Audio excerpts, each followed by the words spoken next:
So I'm from Gothenburg, and I did my PhD at Lund University. So I am a linguist, and I do also literature. And I've been doing some research in Old Swedish, beginning with, I did a paper on mood in Old Swedish because my dissertation was about modality. So it was a long time ago, but and then I began working as a Swedish lecturer in Frankfurt, in Germany, Frankfurt University, and we have a department there who have a so-called Edda commentary. It's a big project which goes through the the Edda songs and word for word and phrase for phrase, and try to present all the different interpretations that have been put forward during the years, and then they finally reach their own conclusion of what it might mean. Yeah, it's a massive undertaking. I used the volumes that were available 10 years ago in preparing my Edda translation. Yeah. Yeah, so they have now, I think, 8 volumes. I think that's right. And so when I began there, I thought to myself, that's very interesting. I would like to do something similar with Old Swedish. And I was thinking, what could I do? And the only text which came to my mind was the Rök Runestone.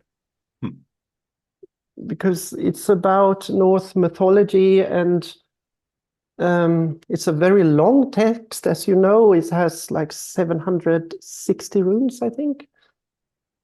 So it's the longest runic inscription in the world, and it's from 800 something rather. And I began reading everything I could come over on the Rök Runestone.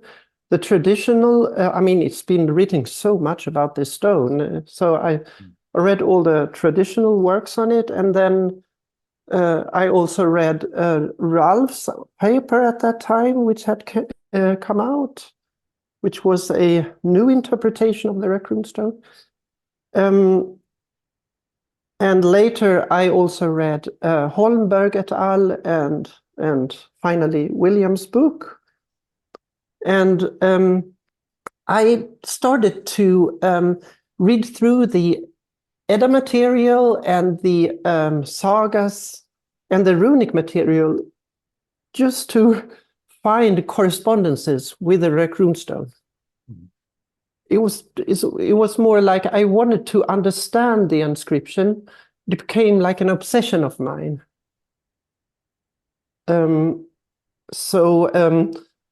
I found some phrase, and then I started to think about it at night.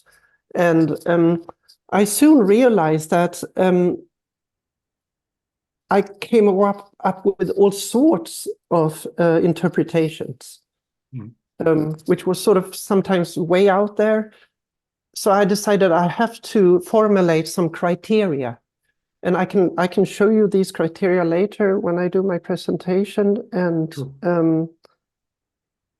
after having working on it, I mean, I didn't work on it full time, no way. But I mean, I had other projects at the same time. But doing this for like 12 years, I realized that the traditional interpretation, which was sort of formulated in the 90s maybe, was more or less correct.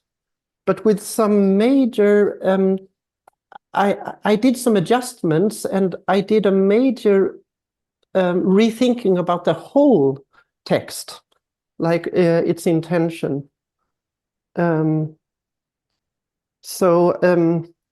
I do not quite agree with Ralph and William's interpretation, and I guess that's also why I'm here, because I have a different view.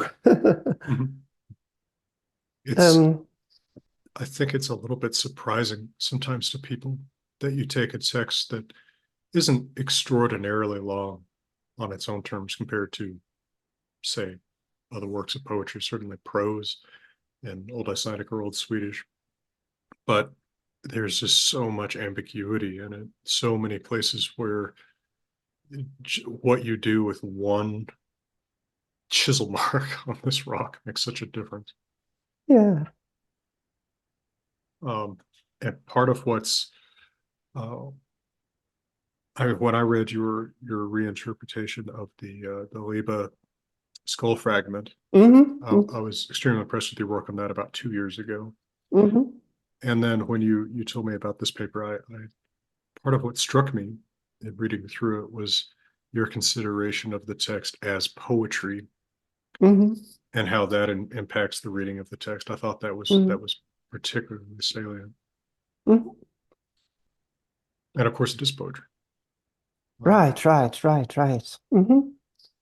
So I have a presentation, which is a Word file, and could I present it for you and the audience?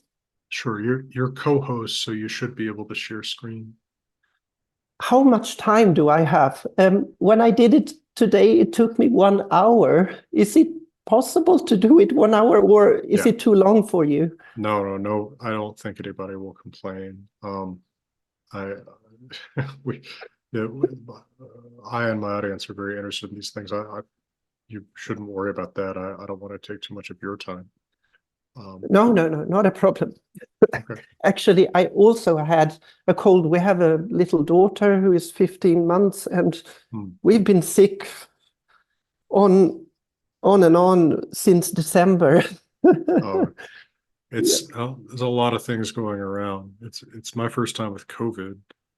Oh, really? Oh, I'm so sorry to hear. It's been a bad week. Oh. But I'm somewhat regaining my faculties now. Yeah. Okay. You should be able to share anything that you like in Okay. a normal Zoom way. Right. Let's do it then. So, right. Can you watch this? Yeah, I see it. Okay. So sometimes it gets stuck for 5 seconds or so because it has so many. It's such a big file because I have pasted some pictures in there. Okay. So, but I hope it will work. So I try to do it sort of in a Tolkien-esque fashion with the outline, so it wouldn't get too boring to look at. Okay. So this is the new paper I have out since December, the Rök Runestone as wisdom poetry for the development of the standard interpretation.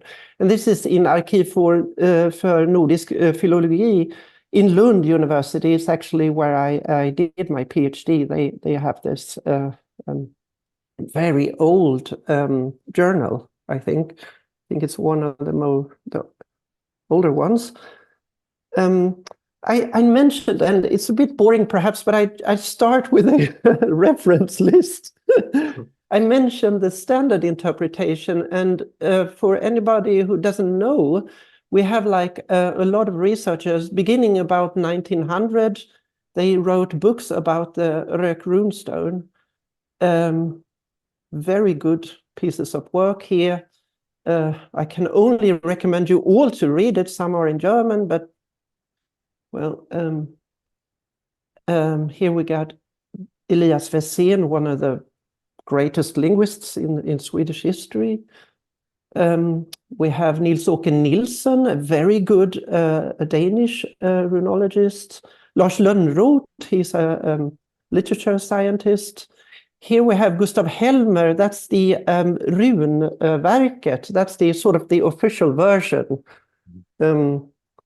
And even Ottar Grönvik did a book about this in German, 2003. And I should say that my paper is part of this cumulative effort to sort of, we build on each other to reach a final conclusion, kind of. Ralph, who actually is an old friend, or, well, an old schoolmate of my father's, actually, in Gothenburg. So I've had him as a teacher once. So he did this paper in 2007, and then he wrote for 15 years a book, which came out 2021. And he does a completely new interpretation. He basically throws everything out the window, which was before, and reinterprets basically everything.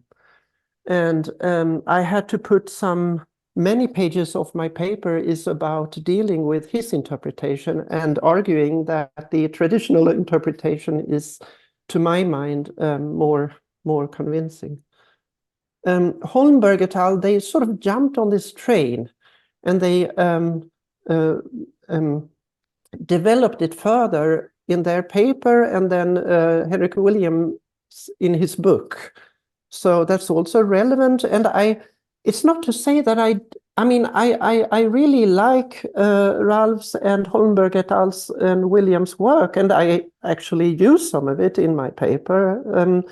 It's not that I'm completely against it, but I think that you shouldn't throw everything out the window. I think the standard interpretation has a lot of merit, and I'm actually over email in contact with Henrik Williams now.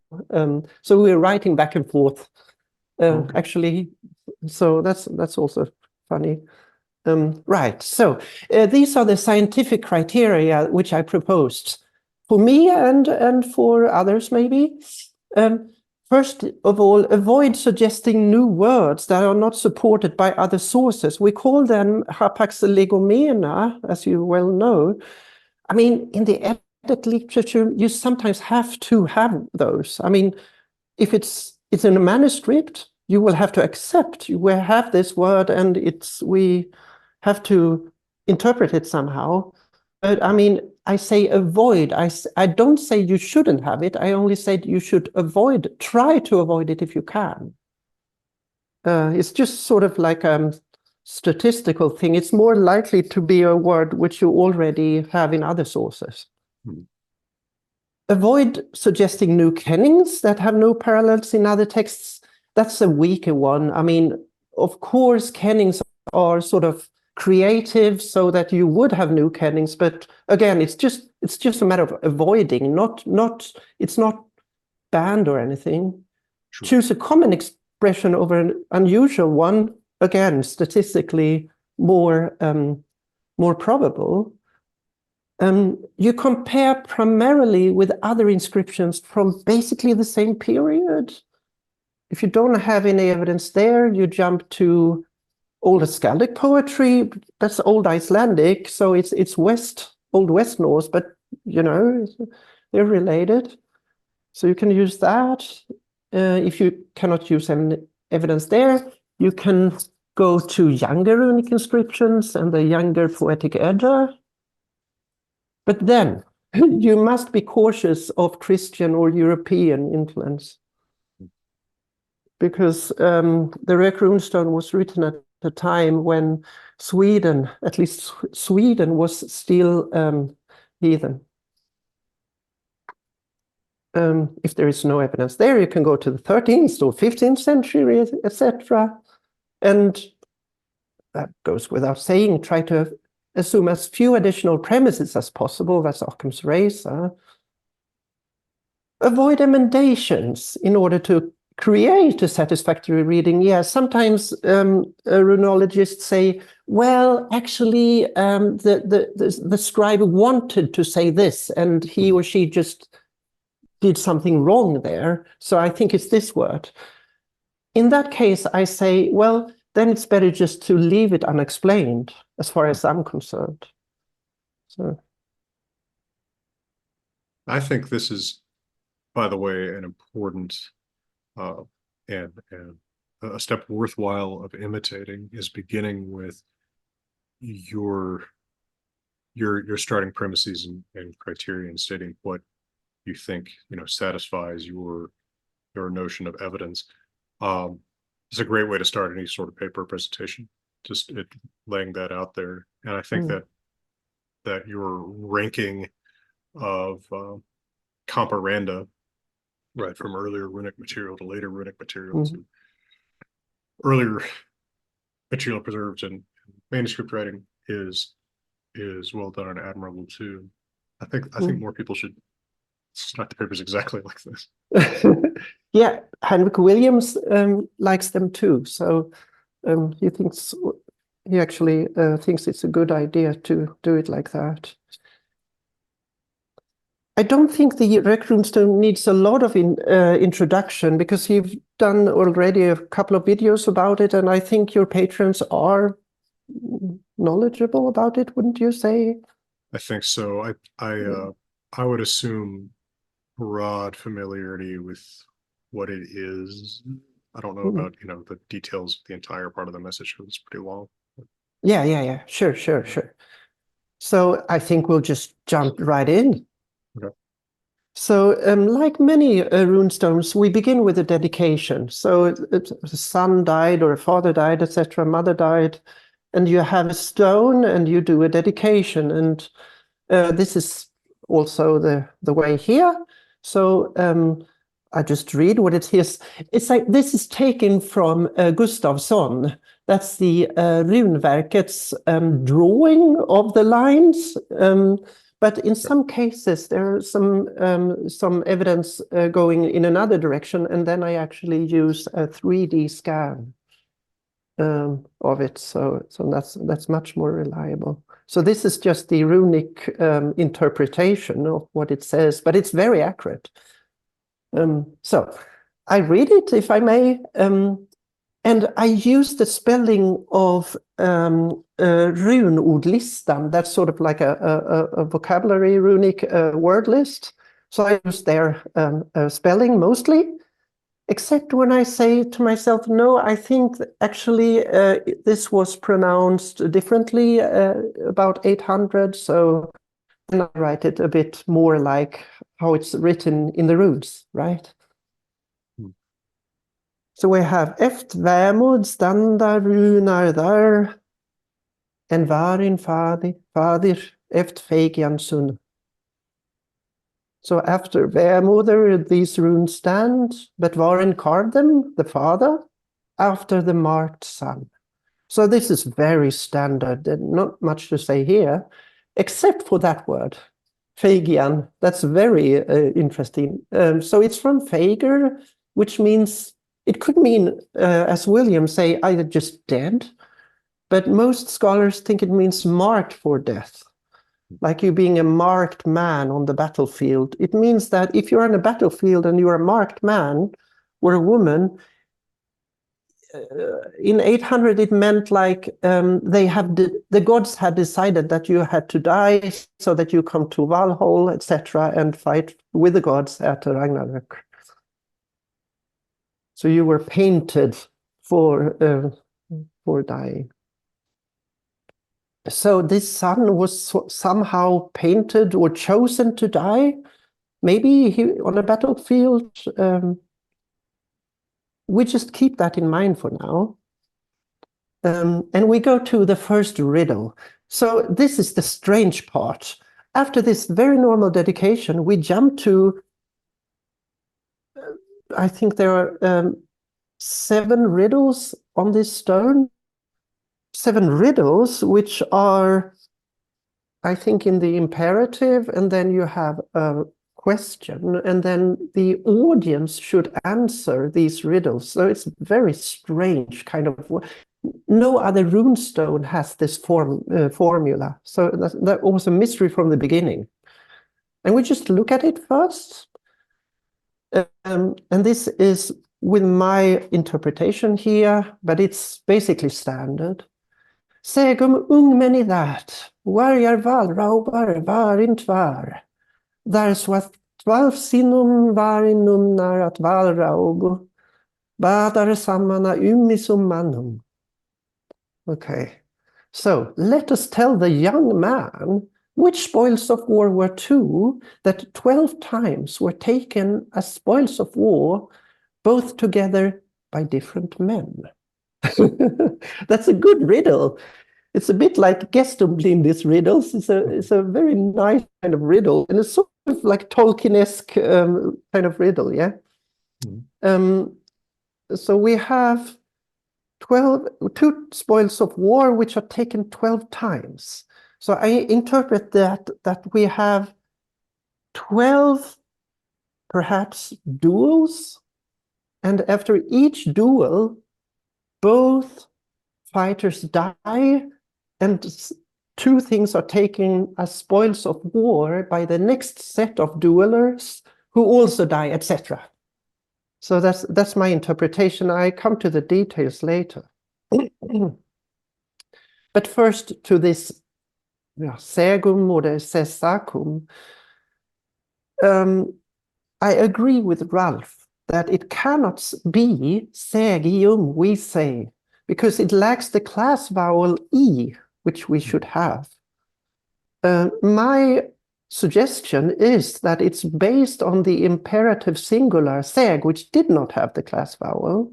And then you just add the first person plural. So it means, let us say. I mean, somebody might say, yeah, but in my old Swedish grammar, it's actually listed in the first person plural imperative an E. Well, the problem is that that's a reconstructed form. It's such an unusual form, segium, in the imperative, that we don't have any other runic inscription with that form. Mm-hmm. So we are stuck with this inscription. Well, I think it, yeah? If I may, off the top of your head, are there other inscriptions with a second person singular imperative? Do we see imperatives often in runic inscriptions? No, we not that I'm aware of. I haven't found any. So well, part of why I was thinking about it, yeah, is that it's sort of typologically rare, right? It's not in the context in which these inscriptions are made, an imperative is sort of contextually rare. But I was wondering about whether that I or J would actually possibly still be there in the old Swedish of 800, right? And in the second person singular imperative, would it be sagye or saggy or something like that? I don't think so, because I think that in an equivalent noun, like an I stem, you wouldn't see that I in the dative. But just sort of thinking out loud about it, wondering whether there was an attested operandum. I mean, in the indicative, you would have it, because you have it in all the Swedish texts, but in the imperative plural, it's a very rare kind of form. We actually have runic inscriptions later with imperative singular, where they tell the demon to go away. But imperative plural is actually extremely rare. I haven't found any, but if somebody finds it, I would be very interested to hear. So, I mean, the older researchers, I think it was Bugge and then Norén, proposed, well, it might be the old stem which German has. It says sagen in German from Segan, eller sagen, I mean. It did not have that I class vowel in Germany, because it's still it's an A in sagen. But I mean, I don't think so either, because why would Swedish suddenly just change its stem so that it has a different stem in Old Swedish? Doesn't really make sense. So I think this is the one that makes most sense to me. And I mean, Ralph has another interpretation. He thinks that it might be we saw, sagum, we saw. We saw, that would be then we saw, and he thinks that ungmeni bedeutet ugmeni, monster. We saw a monster that is something rather. The problem with that interpretation is that the verb in the subordinate clause is in the subjunctive. And verbs of seeing always take the indicative in their complement clause, whereas say always take the subjunctive. So to me, it must be the word say somehow. Mhm. Mhm. I think that's a pretty key morphological clue later in that clause. Yeah, yeah. Then we come to that. I mean, in the beginning, it's a lot of details. Then it goes quicker afterwards. But then we come to the next one, which is also contested. Is it mukmini? Is it mugmeni, public, as some say, or ungmeni, as I say, and many others, or ygmeni, as Ralph says? Or is it mugmini, public memory, or okmini, and memory, or ygmini, memory for Ygger? The problem is that we are dealing with a younger Futhark, and the younger Futhark doesn't make a difference between E and I. Mm-hmm. But we also have the older Futhark on the Rök stone, and there it says Sagomukmeni, not Sagomukmini, because the elder Futhark made a difference between the E and the I. So for me, that rules out these mini, these as memory. Yeah.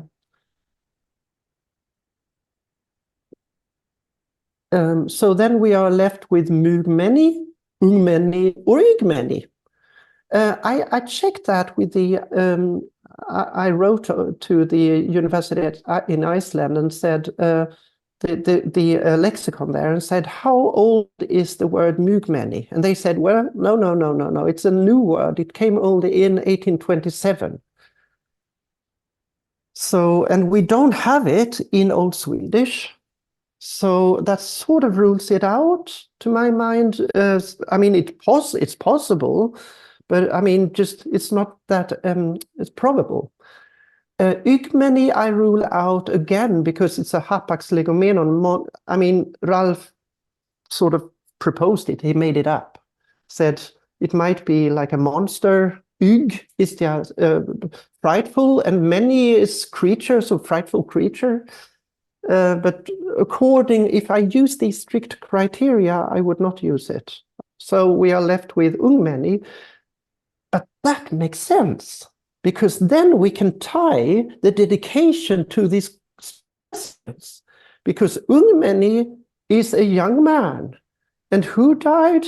A young man. Mm-hmm. So the dedication and the question, there might be a link there. So the father says, let us tell the young dead man, my son, which spoils of war were two, that 12 times were taken as spoils of war, both together by different men. So it's an imperative, and the speech community, the hearers should, together with a writer, should tell that dead young man, perhaps at the funeral, I don't know, the answer to this question. And then you ask, why would they do that? That's a very strange thing to write. Well, then we come into wisdom poetry. The most beautiful, as you well agree, I think, example of wisdom poetry is Vafthrudnismal. It's a beautiful piece of work, and but Alvismal has a similar kind of setting. And the question by Gestumblindi in Hervara Saga and Heidrex, which you also know very well because you have translated it. So De Vries and Shorn are the ones who came up with this idea of wisdom poetry. It's a formula which has some of these things. Someone comes to a hall, it's a guest or an uninvited guest mostly, and he or she must answer a question about Norse mythology or stuff like that in order to be let in. Mostly, that's the case in Vafthrudnismal. It's possibly in Alvismal. And if she fails, he or she must go to hell if she is not a god. So she must, or he must die. That's definitely the case in Vafthrudnismal, because Vafthrudnir, it's actually Odin who is the guest who comes to Vafthrudnir's hall, and they begin asking each other questions back and forth, and Vafthrudnir loses, and he has to die. And he has a Fegum Muni, so he has mouth marked for death. So there we have that word again. This is from Rök Runestone. Maybe you can read this. I think you can read it much better than I, because I'm in Old East Norse, you see. Well, I don't know about better. Seg þú mer gagn råder, alls þú og golvi vil, þín freista framma. Hve så hestar heitir, hverre andregar dag og drott mogu. Yeah, so I've translated this myself, and I'm not a translator, so you might say this is a terrible translation, and I agree, but it's more like a literal translation. So it's, tell me, Gangrodr, since you on the floor want to test your success, what that horse is called, which each day pulls the day over the king's men. So the interesting thing is here, we have the same word, seg. We have an indirect object, mer, and then we have a VH question. So that's exactly the kind of formula as on the Rök stone. And I mean, Bugge was the first to notice this, and many others have commentated on it, Holmberg et al., etc. So, but it's part of wisdom poetry.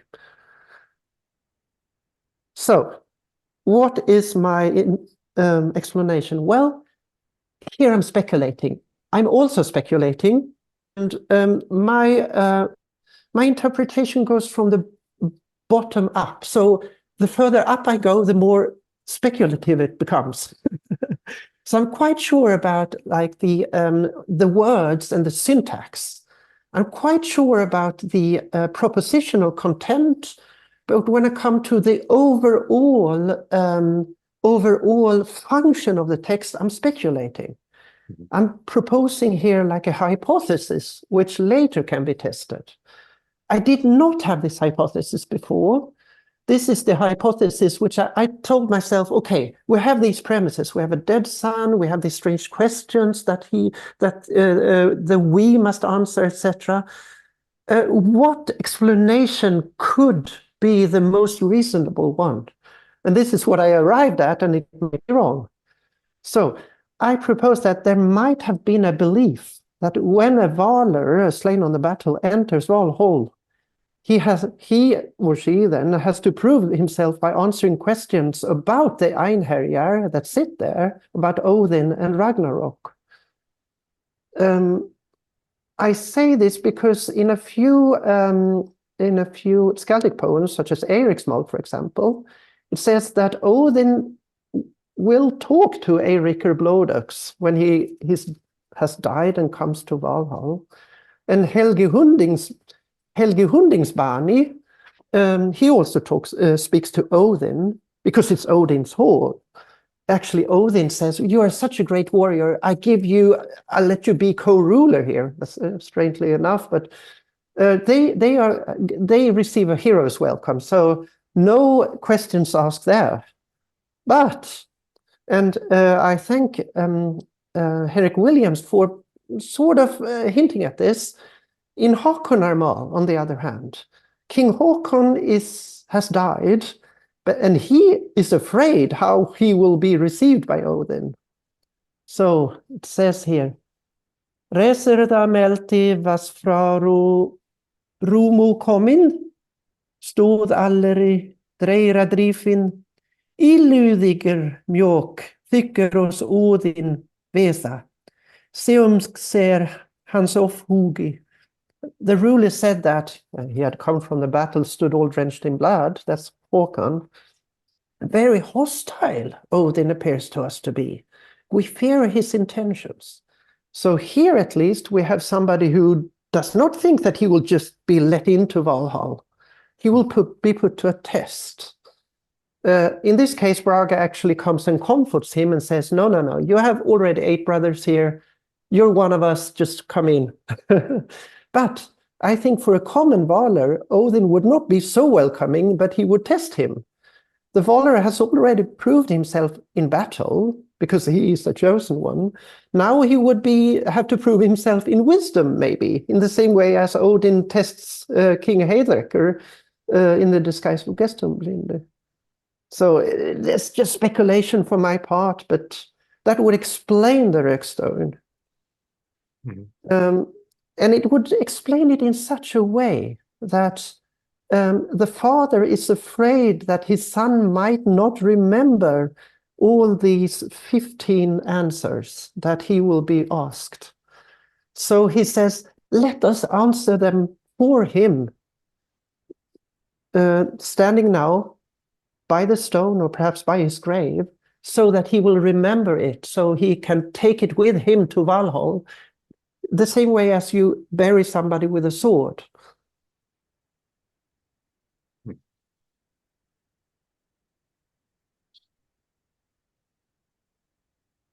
In fact, in a sense, I mean, I'm thinking about that Ukmeni part.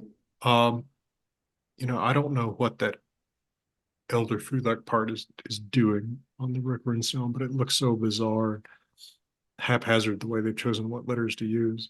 I feel like even if you take it as being Williams et al.'s interpretation is say a memory to Odin, it doesn't necessarily contradict your overall notion of what that's for. Because in a sense it just changes who it's being told to.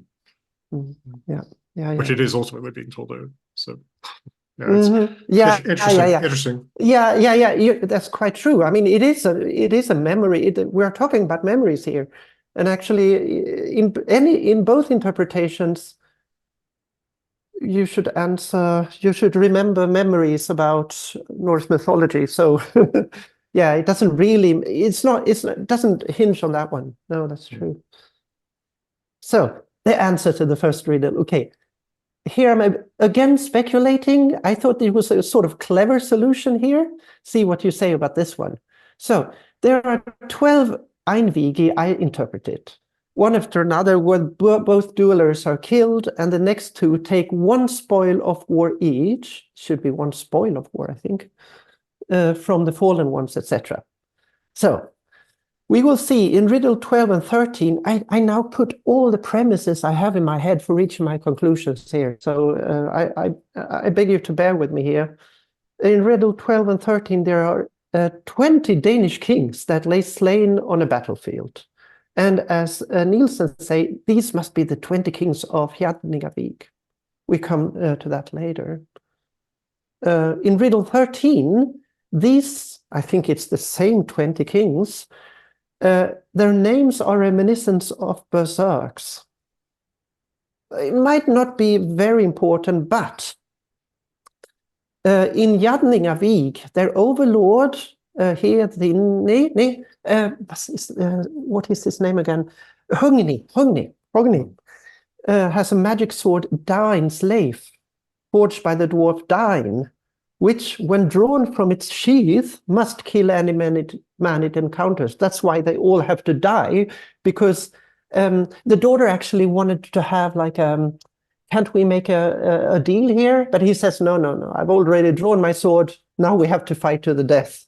And they all die, as you know. And then she wakes them up again by magic, and then they fight again next day, and they continue like that until Ragnarök. So they're preparing themselves for Ragnarök in that kind of sense. So Hjadningavik is sort of like a Ragnarök in miniature, which you also said in one of your videos, I think.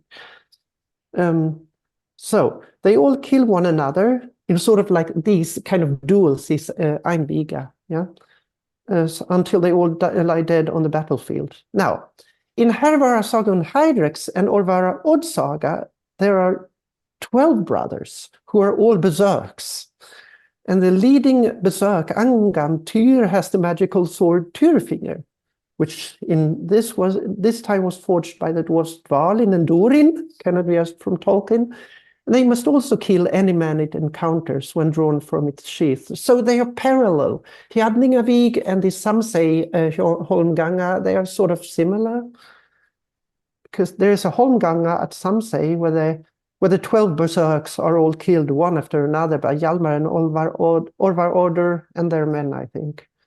So I suggest there might have been a version here where 12 times 2 berserks meet and there are two magical swords, so that each pair has a magical sword, so that each sword kills the other. So they both die, and the next set of duelers come up and fight and kill each other. So the two spoils of war then are these two magical swords. That's just speculation on my part. It might not be true. I just thought it was sort of like a funny a possibility. This would be a pertinent question to ask a Valar who wants to enter Valhall, since it doesn't really depend on how they die, etc., but they arguably would sit in Valhall now. So it would be a pertinent question to be asked. So, yeah, what are you saying? I think it's a really intriguing idea. I mean, the thing is, you can't prove it. No. Right? Not without discovering some text that spells this out exactly, but it's a really neat way of explaining it and contextualizing why you would be asked for the answer to a riddle like this. Yeah. I mean, there are alternative explanations, and I don't think we want to use this hour. We only have an hour or so to maybe show that somebody else is wrong. That's why I said I could just skip through it, and if somebody's interested, I could show you my counter arguments to some of these alternative explanations. Because Ralph argues it's actually sort of the moon who steals light from the sun, and then the sun steals it back somehow. So we could go through that. There are some striking counter arguments to that one if we have time and if somebody is interested. Otherwise, I just refer you to my paper, because I think I devote a whole page on that one. We could come back to this after looking at the inscription. That might be one way to do it. So the second riddle. And it's a second because they all say that it is the second. That segum anart, varför neo aldum an urdi fjaro, med gutum actumer en nubsakar. Okay, this is the most discussed riddle of all, so this might take some time. But okay, let us tell secondly who lost his life 9 generations ago among the parade gods and still judges over litigations. And then you have a verse on fornyrðislag, a stanza, I think you call it, or something like that, on fornyrðislag, also this beautiful verse. Red Theoriker, hin þurmóði, stillir flutna, strandur heitmarar, sitter nu garver, agutta sinum, skjaldium fatlader, skatti märinga. Then Theodrica ruled, the brave one, chieftain of the sea warriors, on the beach of the Herate Sea. Now he sits armed on his Gothic horse, bound by his shield, the chieftain of the Merits. Beautiful poetry.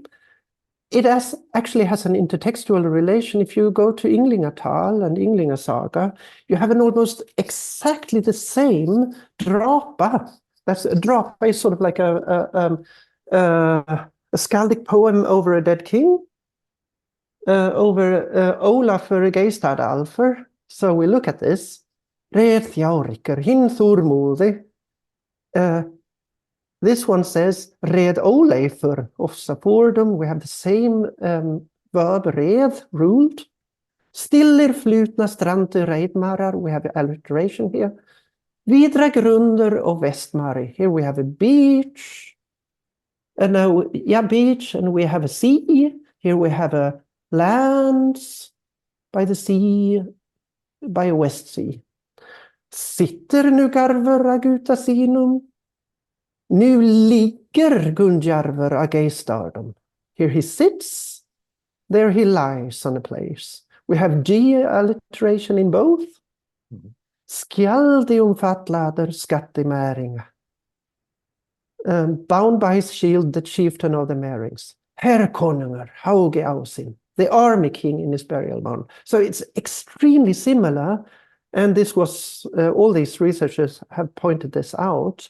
And I mean, it has to be some kind of intertextual relation.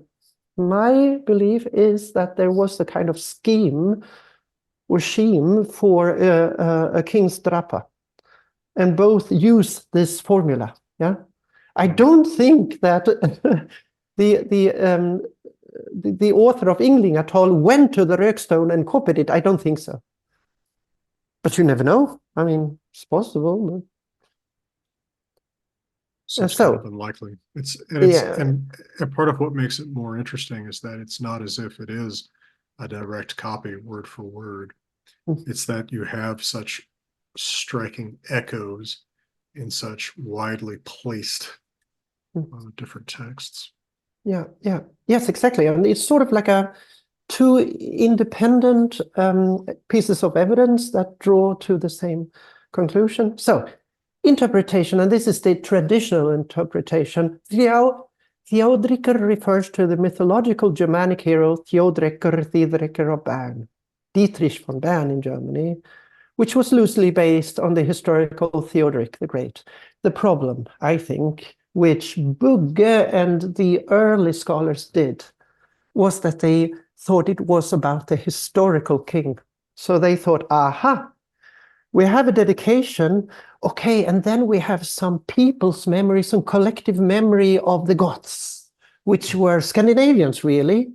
So we are actually have a reference to the Gothic king, the historical king here on this stone.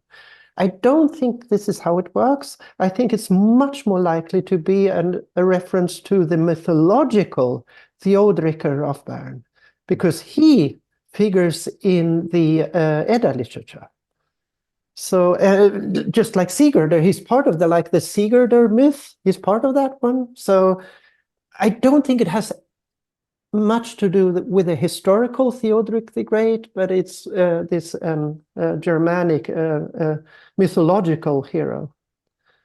But Theodoric the Great died 275 years ago with a generation of 30 years. It means 9 generations ago, which the question says. Theodriker, the mythological Germanic hero, spent 30 years in exile at Attila the Hun, also Atlas or Etzel's court, during in these sources, the Old Norse and the German sources. Now, according to the Old English poem Deor from 900, Theodric from Bern lived 30 years in the burg of the Marings. The same word, Mering. Theodric atte, Thidrik vintra, Meringaburg, that was många gånger Goethe. On the Rökstone, Theodriker is king of the Marings. Now, so this is two completely independent sources. So as far as I'm concerned, this settles the matter. I mean, Mering is such a rare kind of, it only exists there. It's not a historical people group or tribe or anything. It's just a literary tribe, which are part of a few texts. So, and another thing I haven't heard you mention yet is that in addition to that, making it there being a compelling point in just the word marrying to bring Theodoric back into the interpretation of the stone, which Williams et al. Kind of exile him right from it. Theodriker is needed to maintain alliteration if this is a poetic stanza. Yeah. Well said, yeah. Red Theodriker, hin Thormodi. You have here a number of syllables. I think you have red Theodriker, 3, hin Thormodi, you have 4. So it's balanced, yeah? Mm-hmm. So it's balanced, and you have alliteration where you should have the alliteration, Theodriker, Thormodi, Olafur, Fordum, etc. Well, we have, yeah. Could you show us the runic text of that line, the next page up, because I just wanted to point out for those who might not be clear on why there's a question about whether he's there. It's that thorn, that fourth letter, includes both the last letter of Red ruled and potentially the first letter of his name. And so I know William's interpretation takes the next word as Yao, as horse, and not including Theodoric's name. Yeah, and Ralph's counter-argument to it being like a thorn with being and thorn is that the one is toned and the other one is toneless, you say in Swedish at least. Voiced and voiceless. Voiced and unvoiced, yeah. So, but there are many runic inscriptions that have one rune for the ending of a word, which is either unvoiced, and then you have a voiced after that, or the opposite. So in my paper, there are several kind of parallels there, so that's not a problem at all. I can show you then, because you mentioned it, I have a serious counter-argument to this. This is what they argue. Reith Yao, Rinker hin Thormodi. That means rode horse, Rinker hin Thormodi, warrior, the brave one. And Holmberg et al. Interpret the warrior then as the god Dagger, or the goddess Soul, maybe. Now, the dative form of the reconstructed noun Yaur, which he reconstructs, or Yaur mit wa, would have been Yaui, because we have other runic inscriptions from that period which have the dative I. It is true that in Old Icelandic dative form, yo typically omitted the I, because it was preceded by a long vowel. But here, for the assumed runic Swedish form Yao, we don't have a long vowel, because we have two different vowels. We have a diphthong, or stem vowel. The previous w, or it would even have been a semi-vowel, as a w, been short. It's only after the u mutation was implemented by a to o. So we have yoi, that the two vowels then, o and u, could fuse into a long o. So we have yoi, where I could be omitted. So to me, that's a very strong morphological argument against that. Yeah, and the line Reith Yao is a pretty short for near this log line. Yeah. I mean, it's not impossible, but it's definitely so you would have frequency line. 2 syllables versus 5 syllables, and Fornir, this like stanzas did not have that as symmetry, sort of. It feels odd. Yeah, it feels odd. Yeah.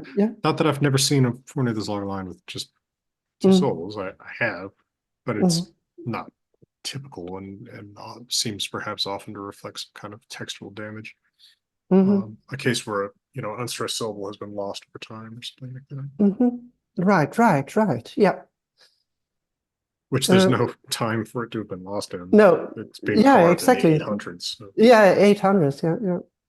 So, and another problem is, of course, that Dagger and Solar did not ride on horses. They were pulled by horses on chariots. So it doesn't really fit. So, we go, according to the Kaiser Chronik, okay, it's from 1100, but we have Dietrich von Bern was born in the region Meran. That's based on the Germanic word mer, as a sea. It was a region in today's Croatia, etc. Theodoric the Great had winter quarters there, so that might be a connection to that Mering, also from Meran, from Mer, from the sea. Possible explanation. Now, somebody would say, well, what about these Hreid goats? The Hreid goats, how do you explain that one? Well, at least Brate, I'm not 100% sure about this, but I think it's compelling. Theodoric the Great's kingdom included the north of the Adriatic Sea. Now, in Latin, it was sometimes called Mare Hadriaticum. So Hreidmar could be a kind of metathesis of Mare Hadriaticum, possibly. I mean, we have other runic inscriptions, at least, where they throw around the syllables, making it more German, so that Graecum becomes Kirkum, etc. Yeah. Stiller Flutner could refer to the fact that Theodoric the Great gave order to build a vast fleet. I think it's just like more like the king of the sea warriors. So it was part of the scheme of this Drapa scheme to say that he was a chieftain of warriors. And this was sea warriors because of Hreidmar. And we know there was a Hreidmar that stands in the stanza. Okay, they also argue, okay, we have Theodoric the Great. He sits on a statue. And this statue was put, I think, first in Ravenna, maybe, and then it was moved to Aachen in Germany about 801. So maybe some people from Sweden went down there and saw it. I'm not so sure. It's more likely that maybe this kind of statue where he's sitting on his horse, Falki was his horse, by the way, or Falca, sitting on his horse with a sword, etc. That might have inspired this legend of him sitting on a horse, even after his death. Because after his death in the Theodoric Saga of Bern, he rides around like a ghost, haunting the place. Or that's also a possibility. It might be just that he's in his burial mound and he's buried with his horse and he sits there in his burial mound and still rules from his burial mound. That might also just be part of this scheme of King Strapa. Domeren Upsakar could refer to Theodoric the Great's legislation over his kingdom, Edictum Theodorici, which were in place. Again, I'm not sure. You shouldn't do too much historical connected to the historical Theodoric the Great. I think it's more likely to be the mythological, but he's loosely based on Theodoric the Great. Anyway, the myth of Diedrich from Bern arose in the Langobard kingdom around 700 because they incorporated the area of the Ostrogothic kingdom. And then it spread north to Germany and even to England, which we have seen. So that 830, 840, you already had long songs about this Theodoric stuff. Also, Hildebrand's Lied, for example, the oldest in Old German, written about 830, 840. And it mentions Diedrich von Bern, calls him the old Hun.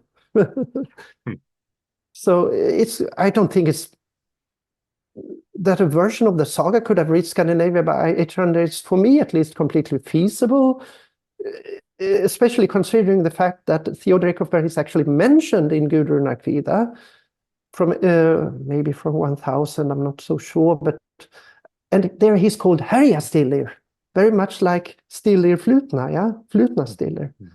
So I don't have any problems with maintaining Theodoric of Bern, the mythological hero.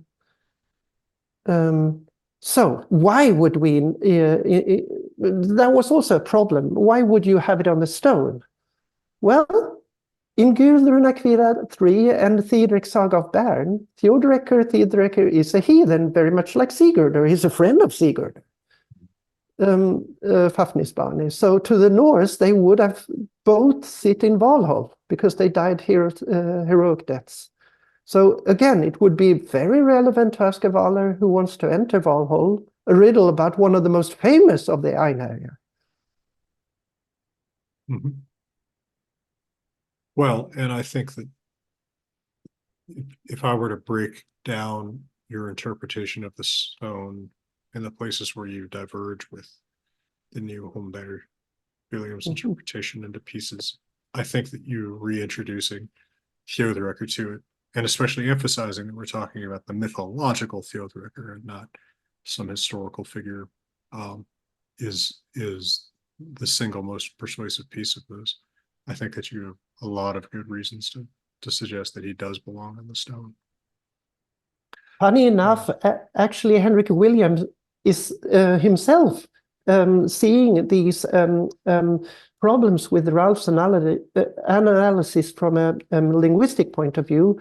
And he, at least that's how I read his mails, he does not rule out Theodoric of Bern, at least not when he writes to me. So I don't think he is completely convinced by this other interpretation.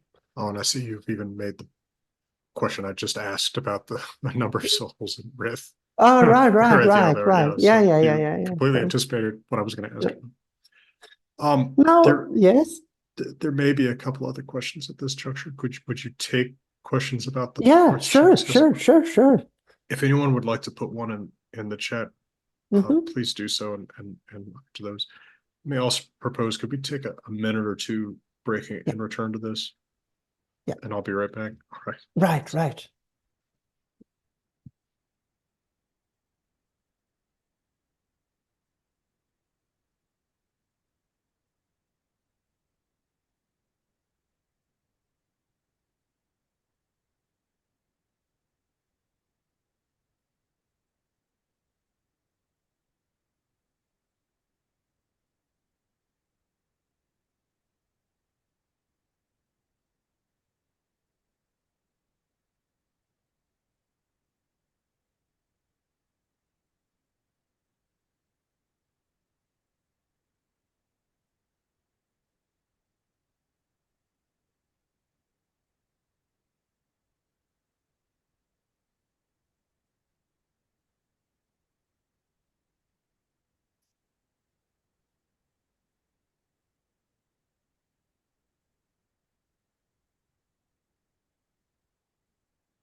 Somebody called Peter asked a question, I think.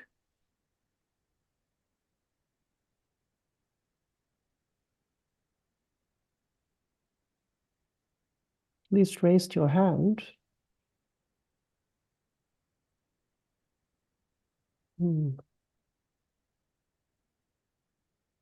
One new message. Sorry, by the accident.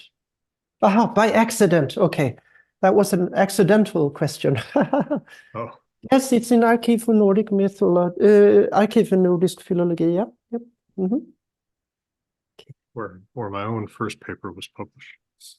Oh, that's nice. Very nice. Gives me tender feelings for A&M. Yeah, they're very kind and sweet. So yeah, that was the half of it actually. So we are already doing 1 hour, so maybe I should go on. You're holding my attention, and I suspect everyone's attention here. No need to rush. But of course, like I said, I'd like to be respectful of your time. But what you've got to say, we're here to hear it. Well, I'm very grateful that you're listening. I think with my students, I do this for like I think I did 5 lectures. I did much longer, but we have to rush it through. I think we can manage it for maybe 40 minutes, and then we should be finished. Okay. So now we jump to the 12th riddle, and this is just very strange. How can you go from the 2nd to the 12th? And there have been some explanations. Somebody has said, well, maybe the last 2 riddles and answers are part of the ones between 2nd and 12th. That might be a possibility. They are not listed with a number, but it still does not suffice to get 13 riddles. According to my idea, we have a pretext. We have an oral pretext where Odin asks a Valar coming to Valhall, standing sort of on the threshold of Valhall, these 15 questions about Norse mythology. And perhaps the father wanted to include them all, 15, but then he realized, oh God, the first 2 took up the whole front part of the stone. Okay, I have to skip some here. I have to take the last 3 ones on the back because they are the most important ones. So that's my explanation, but there are many others. I don't think we have another runestone which have been destroyed where the rest ones are. I mean, we just have to accept that they jump to number 12th. So, and here we have, I have a new interpretation. I don't use the traditional interpretation. I have a new interpretation. So let's look at the traditional interpretation. That says, that segum 12th, var häster se Gunnar etu vetvangi an kunukar tvärtiker svat alikia. Let us say as the 12th, where does Gunn's horse see food on the battlefield where 20 kings lie?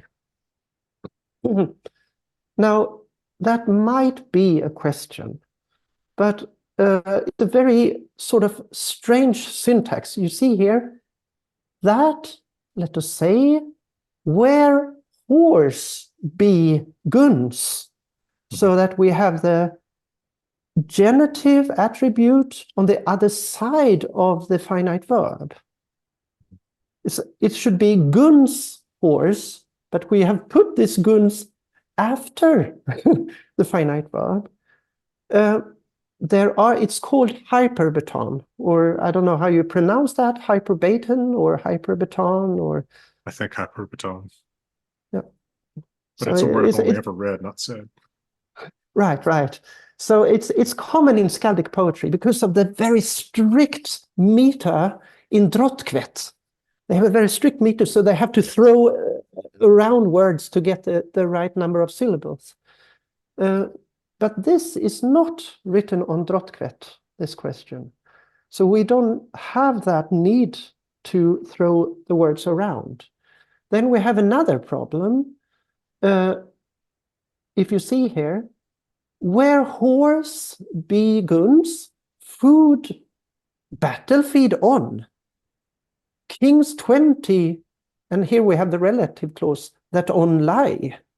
So it's a very strange syntax. It's actually an anakoluthon, we say in Swedish, sort of like basically ungrammatical. So you have a relative clause here. Where does Gunn's horse see food on the battlefield where 20 kings lie?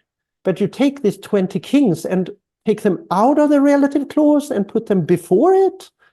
So it doesn't really make sense from a syntactic point of view. It's very strange syntax. And the question in itself is infelicitous, since the relative clause contains the answer. The answer must be, you see, let us say as the 12th, where does Gunn's horse see food on the battlefield where 20 kings lie? Well, on the battlefield where 20 kings lie. So it's a very strange question. And now, it was Bugge who did this interpretation, and he said, "Ah, yeah, we have namely here Ester Gunnar. That's a kenning for a wolf. Also Gunn's horse is a kenning for a wolf, because horses are not carnivorous, but wolves are." And he said, well, Gunnar was a Valkyrie, and Valkyrie ride on wolves. Now, I've looked this through, and I talked to my colleagues on the Edda commentary, and they say, no. We don't know that Valkyries ride on wolves. Troll women ride on wolves, and witches, giantess ride on wolves.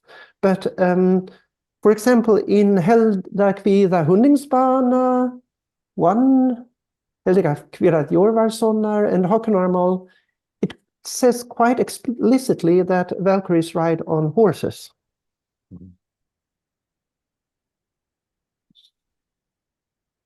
That is so. Yeah. That is an interesting point, and that had not occurred to me before. But of course, as you point out, it's a Valkyrie name. It does not sound like a, the name of an Ividya or troll woman or whatever the term it would be. It sounds like a straight up Valkyrie name, and you're right. Yeah. At that point, that just makes it sound like a horse. Exactly. So I do a new interpretation, and this should actually be sort of like the null hypothesis, because this does not have any strange syntax at all, and very common words. So, that segum 12. Vär häster se kunnari att vettvangi, en kunningar tvärtiger så att likia.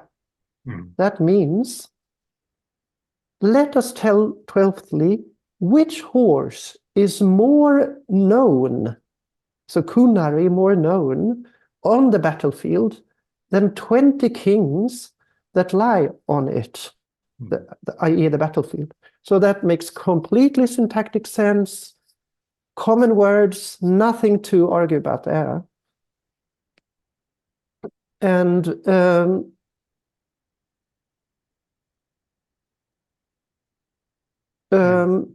yes. And the only difficulty potentially with the runic text is that then you have that preposition at being represented just by the T. But that's not an unusual situation, because it would be followed by an A anyway, and then they're probably just not likely to double the A. Exactly, where have we there? Right. Kunari at, They do it on the Rök Runestone, they always do it like that. They don't write at, but all the time. So I should have put that into.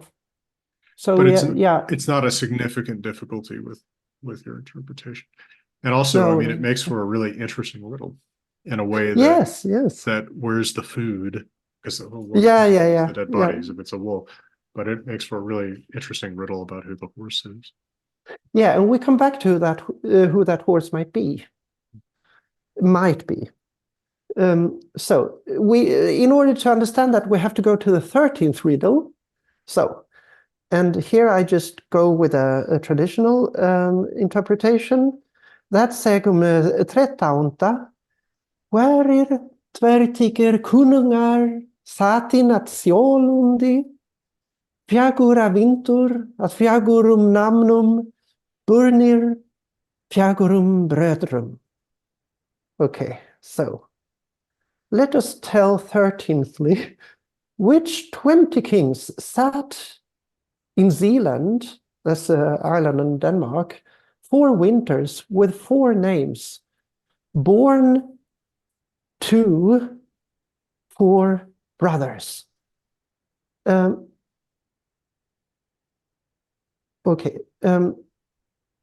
We have some problems here, which Ralph points out. We have the word winter, for example. Now, this is an unattested form. It should be vinter, because the Proto-Norse was vintrus, where the U, it was a U stem, but it was on the other side of the R. Everybody in the traditional interpretation say, well, U has to be an epithetic vowel, like And I say, well, we have a similar situation on Stentoft and stone. We have the word Proto-Norse habras, means male goat, and it's written as habor umur. You put an O there. Or on the rebus skull fragment, it actually says ulfur, not ulfar or ulfur. Yeah, you have an intrusive U there. So it's and winter is, I mean, in Old Icelandic it's vetter. That's much easier. Here you have winter, you have an N, a T, and an R. So it would be much easier to insert a U here.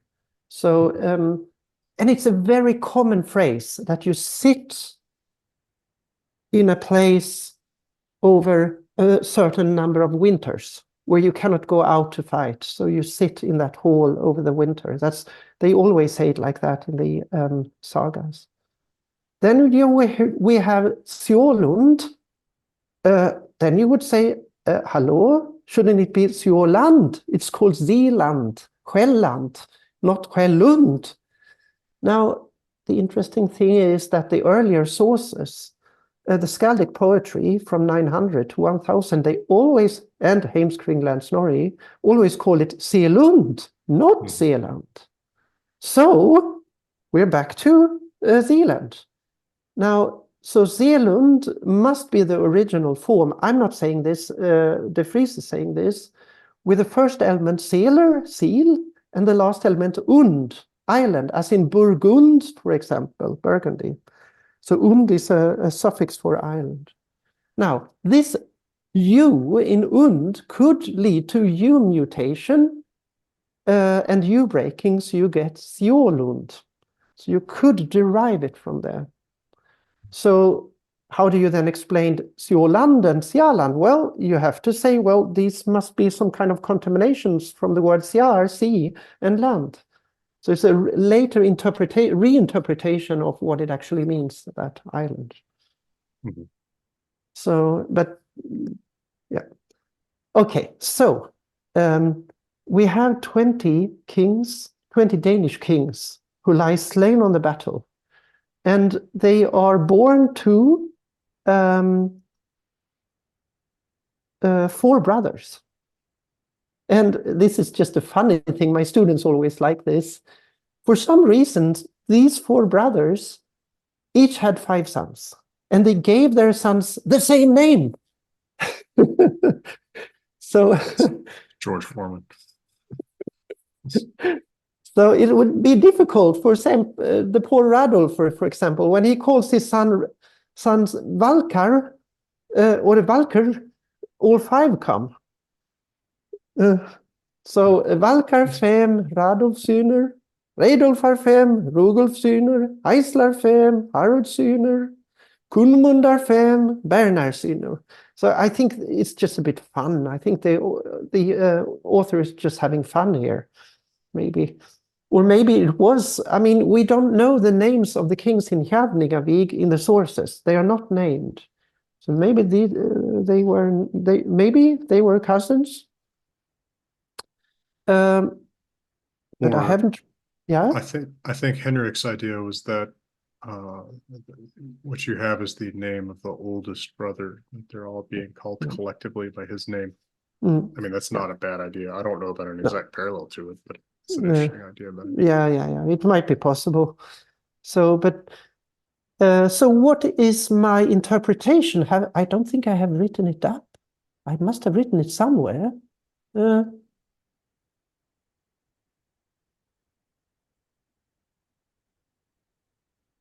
Yeah, here we go.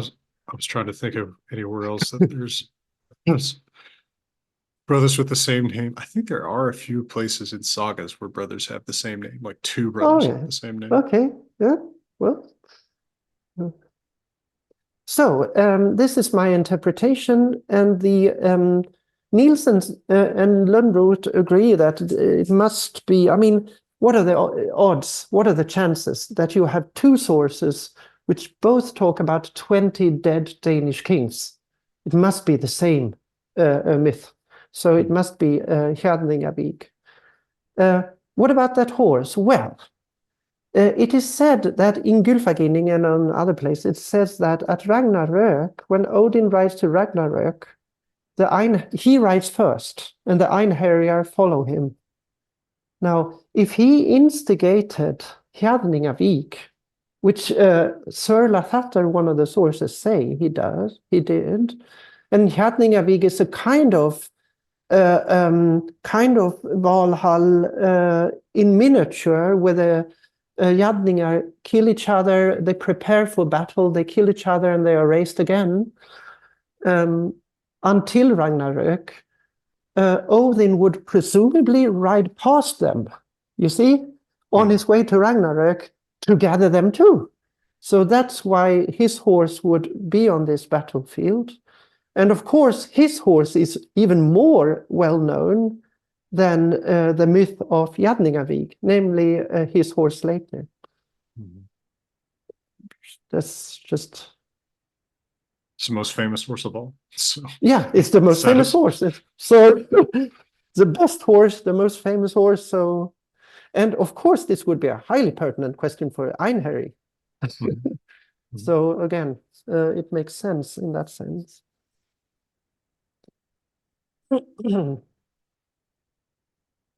So 12 and 13 are all on the same theme here.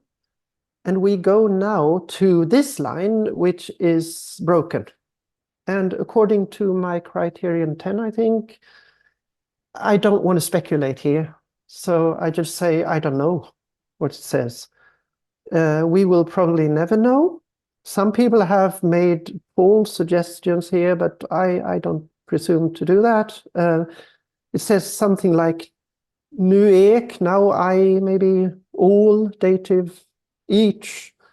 And then we have at least the word efter, fra, which is the first singular preterit. So maybe the father said something that now I something each, which I asked for. And he asked, he was the one who asked. Yeah, the one, the we to answer. So, but yeah, we don't know. And we come to the 14th riddle, which, as you say, it's written on a sort of strange kind of elder Futhark. I mean, just look at the A's. Very strange. So it says, Segum ungmän i that var inguldinga vari guldin att kvanar hosli. Okay. So let us tell the young man which of the Inguldings was revenged upon through a female sacrifice. That's my sort of translation. What could this mean? Well, I think that the sacrificed woman must refer to Asa Ingjaldsdotter, because she was, of course, an Ingjaldinger. She was the daughter of Ingjalder, according to Ynglingatal. So she would, and she was sacrificed because, first of all, she killed her unfortunate husband and then her brother-in-law. But then her son-in-law wanted to avenge them, so he surrounded the house of Ingjalder, to whom she had hid to escaped. And then Ingjalder and Asa together decided to burn the house down with themselves inside and the servants inside. Now, in Ynglinga Saga 43, when the next one is burned inside, it is said that it's a sacrifice to Odin to burn somebody inside their home. Och tog hus av honom och brände han inne och gav han Odni. Took his house and burned him inside and gave him to Odin. So that's a sacrifice to Odin to burn somebody inside. And Ingjalder sacrificed himself and Asa. That was seen as a heroic deed in Ynglingatal. They say, well, es hans jalfer sin och fjorvi fläknu fyrster offara skyldig, that he himself should bravely be the first to take his own life. So that was a brave deed. So And all in all, Ingjald the king killed 12 kings, which sort of ties up with the kings before he killed himself, according to Ynglingatal. And this would, of course, earn him a seat in Valhall. So I think this must be Asa. Here, Ralph has a completely different interpretation, which I discuss in my book. I don't discuss it here because it takes too long. And Hollenberg and Williams propose a new word, Guldingi from Guldir, which is a Haiti for a wolf. So they say, and they propose a preposition here meaning sort of because of a wolf, because of a howler was taken, revenged upon by females' self-sacrifice, and they say it might refer to the sun. First of all, that would be, again, a hapax legomenon, so I don't really accept that one. Although you could say Inguldinger is also hapax legomenon, but it was a productive kind of way to say, okay, you have Ingulder, and his offspring are called Inguldinger. It's less of a or hotbox. Inguldinger. Yeah, It's so it's a kind of- productive. Right. It's kind of like saying, I guess it's the difference between making up a word like, I don't know. It's hard to just make up a word on the spot, right? But using a suffix that everybody knows, like ing, versus a word that's more isolated in its formation. I should have an example off the top of my head. I don't. I mean, I can give a good example. Say, for example, if you don't have a source that also says Ingjaldsson, you could probably assume that that was a legitimate word, a legitimate surname. Although you cannot find it in another source. Son is very productive for saying son of. So it's basically, yeah.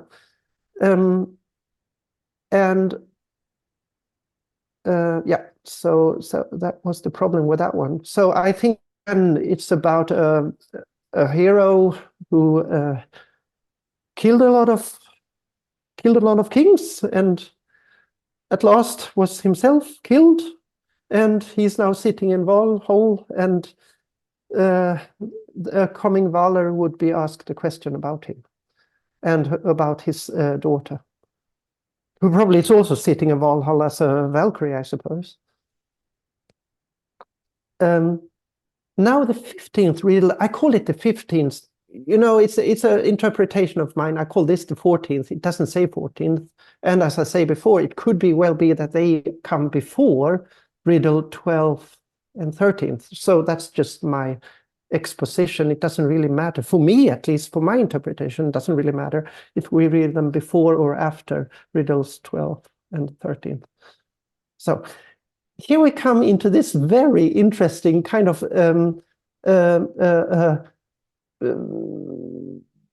you know, you take these runes and you shift them one rune later in the runic alphabet. So it's sort of like a code. It's written in code, a rune code. So you have an A, what comes after A, and an S, etc. So if you do it like that, you get, again, Segumungmeni, Waimse burin niderdrängi. Vilinästat. Knua knattiatun. Vilinästat. Okay. What does this mean? Well, let us tell the young man to whom an offspring was born. So we should say to the young man, to which person was an offspring born? To a fighter. And then we have some kind of clue. Vilin. It is.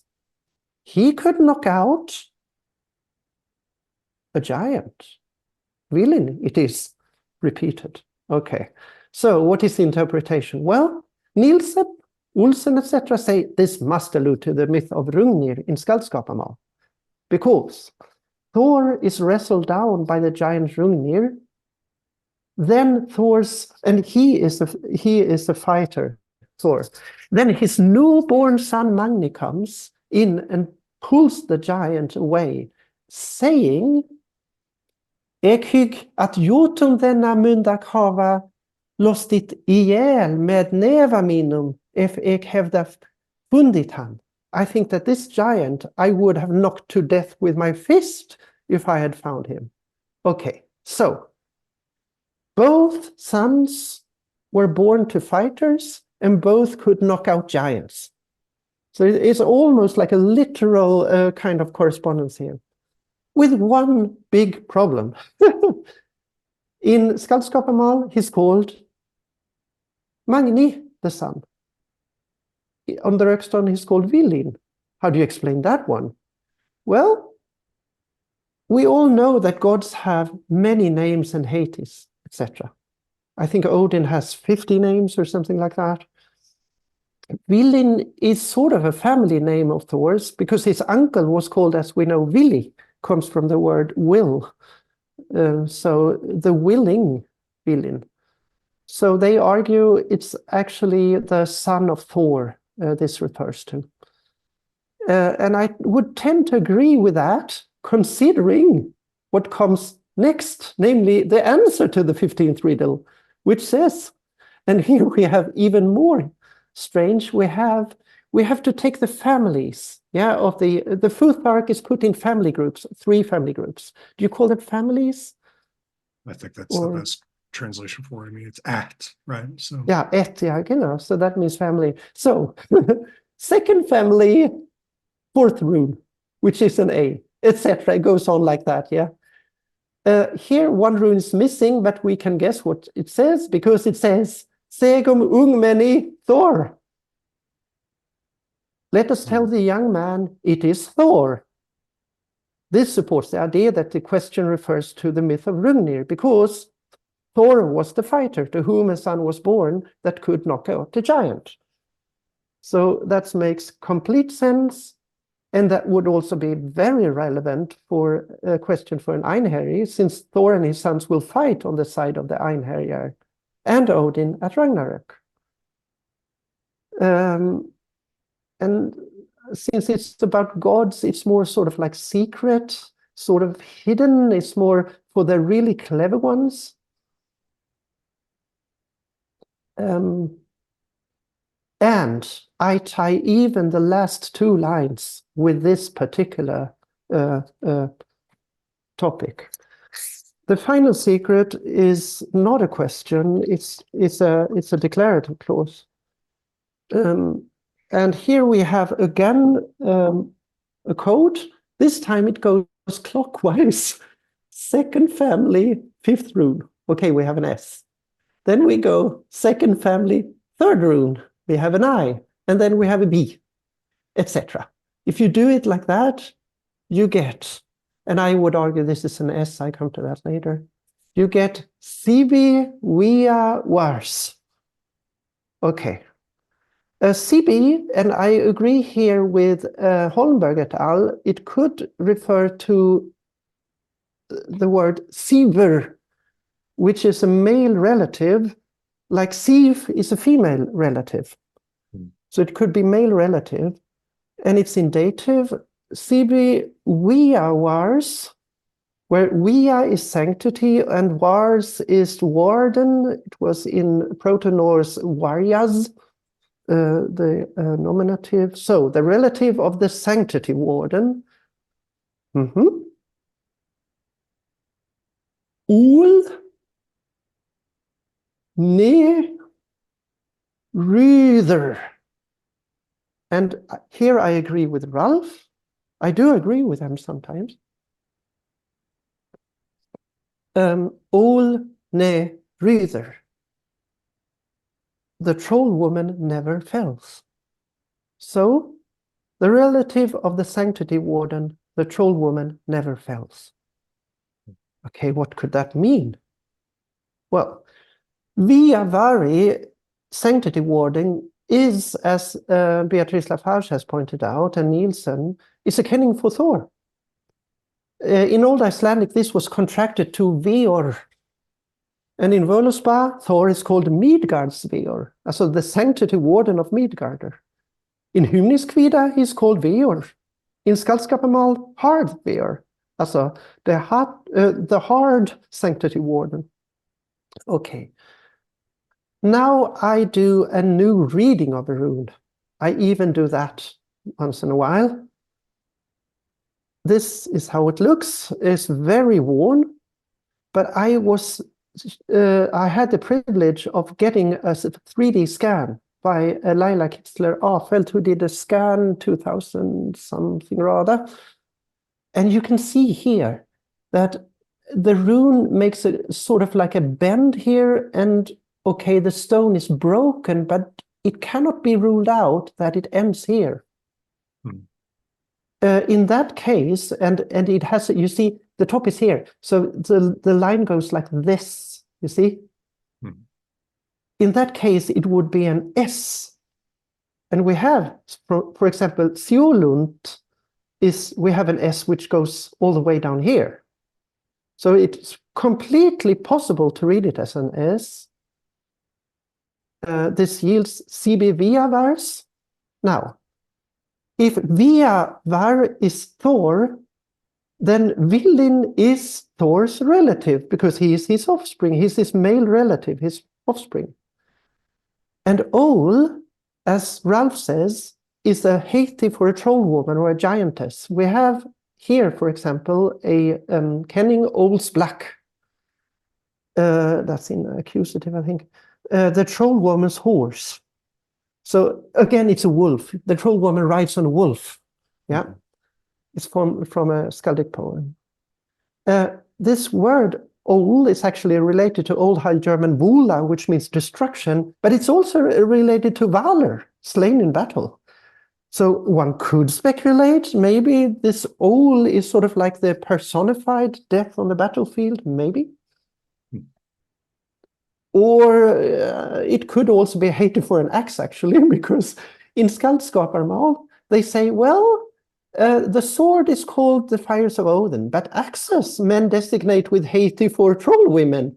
And they characterize them with blood or wounds or woods or trees. Okay, so if it's a heiti for a troll woman, which is a heiti for an axe, then, and a tree is a heiti for a man, and axes are used to fell trees, warriors.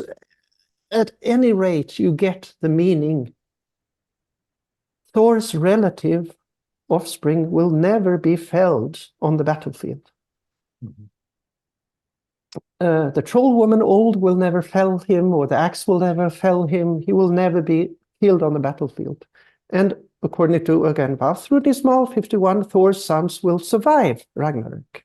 And a new world will be created where they rule together with Balder and a few more. Now, I think this would have been a comforting thought for the father who has just lost his son, because it's a idea about eternity, a life after death. And I think that's part of what's on the grand overall analysis really appealing about some of your new ideas here, is they put this together into one coherent message that makes sense for the person who's commissioned the stone. And I think that you have some really specifically persuasive ideas, particularly, as I said, bringing Thjóðrekkr back, part of that just being that makes it make sense as poetry again. The horse that you see in the riddle about the dead on the battlefield. Bringing Thor back into it makes a lot of sense with what you say about Viavar and Beor. And of course, a lot of interpreters have been extremely reluctant to see Thor here. But he makes good sense in the light of your overall analysis of it. I think you have some very interesting, worthwhile ideas to spend some time with here for those who have been intrigued by the stone, which, you know, no one is ever going to write the final analysis of what the stone means. No. And it's fascinating to me just how much uncertainty there remains about it. Yeah. I think one thing that's been interesting to me to see is how much Vafthrudnismal comes up when people talk about the Rök stone now. I mean, there's so clearly something like that going on here. Yeah, exactly. Mm-hmm. And trying to contextualize what that riddle contest or wisdom contest is about. And then, but of course, there's all these questions that I think still hang over it. Like, what's with the number? Yeah, that's very strange. Yeah. Because just about any argument that you can make or that I've ever seen made is an argument from absence one way or the other. Yeah. Oh, there's another stone. Yeah. Where? Where? Yeah. If there was another stone, would it have been broken then and just turned into dust? I don't think so. Yeah, shouldn't there be a piece of this somewhere? Yeah. But weirder things have happened. I guess those things do show up sometimes. Yeah. Are there other questions, remarks that people want to get in the comments? I really appreciate the time you've taken with us. Oh, thank you. Oh, is there somewhere right now that someone can read your paper? Oh, I don't know, because first of all, it's in Swedish, so that's the one thing. Secondly, the people asking can read Swedish. The people asking okay. Well, I mean, it's in Arkiv för Nordisk Philology. The problem is, I don't think they have. I mean, they had an online source before, an online archive, but I cannot find it online, and Stella couldn't either. No, so, but I will have to ask them. I have to write to them. But if somebody's interested, they can just write to me, and I could. Hopefully, I have to ask first, but send a PDF. Okay. Kate, who works on runes in Sweden, in the chat is interested. So yeah. If you want to share your email Kate Palmer. That's very nice. Yeah. Okay. I'll cut anything about you saying email in public. I'll cut that out before I propose this. Right. Yeah. Stella's got your University of Frankfurt. Yeah. So that should have your email address. Okay. Yeah. You can find me there. Yeah, that's actually written in German. I think it has a English translation though on the homepage. I don't think anyone here is too intimidated by the languages involved. You don't get too interested in this by being shy about languages. Well, I'm very happy that I could talk like this, because I mean, I love the subject and I love your channel. So it was amazing for me. It's a privilege to me too to have someone like you come and talk about new ideas and feel like this is a place where there's a voice. I remain fascinated by this stone. Have you physically visited it? Yeah, sure. It's a wonderful stone, but it's in the middle of nowhere. Yeah. I mean, yeah. It's for people who haven't ever been to sites like this. I think sometimes there's this notion that there's lots of signs that are going to point you toward it. It's going to be easy to spot, and there's going to be a hot dog stand. But nope, you just drive up to the spot. It's under kind of a roof, but there's well, I mean, that's very good. At least they have a roof. But I mean, I think they should have a museum for it, actually. They should build a museum around it. But it's the political question. Yeah, well, and I mean, one thing that you worry about is it's just like what happens to this thing if someone just decides to sledgehammer it or something. Yeah. And I mean, weather and climate change and stuff like that. Granite is good, but it doesn't survive forever. Every year it gets a bit,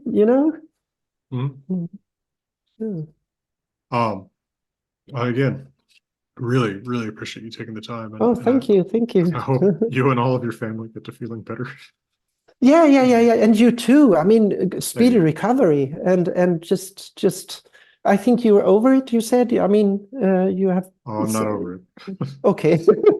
Okay. but it's more manageable now. Okay, yeah. Yeah, right. we will have to go that way. All right, okay. So, good night, I should say, for my part. Good morning to you. Thank you. Thank you. Thank you very much for coming. And Yeah. all the best to you. All the best to everybody here. Thank you, Patreon. Yeah. Thank you, See you Patreons. around. Yeah. Bye-bye.